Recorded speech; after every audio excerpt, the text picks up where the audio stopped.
திமுக, AIADMK, BJP 3 பேருக்குமே காத்திருந்த முண்டாட்டி நேற்று வந்து அவங்க வந்துட்டு போனான்ற மாதிரி ஒரு பழமொழி சொல்லுவாங்கல்ல. அதுபோல் வந்து நாங்கள் தான் கோயம்புத்தூரை பொறுத்த வரைக்கும் ஆளுமைகள், இது எங்களுடைய கோட்டை அப்படின்னு சொல்லிக்கிட்டு இருந்த நபர்களுக்கு கிட்டத்தட்ட ஏர்போர்ட்டில் கால் வைப்பதற்கு இடம் இல்லாமல் வரலாற்றில் ஏர்போர்ட் இப்படி சம்பித்ததாக ஒரு நிகழ்வுமே கிடையாது.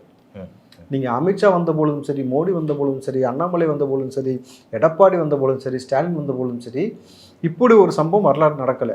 எம்ஜிஆருக்கு கூட இவ்வளவு இளைஞர்களை தாண்டி பெண்கள் இப்படி பெருவாரியாக வந்ததை நம்ம பார்க்கவே முடியல. அப்படின்னும் பொழுது கொங்கு மண்டலம் எங்கள் கோட்டைன்னாங்க.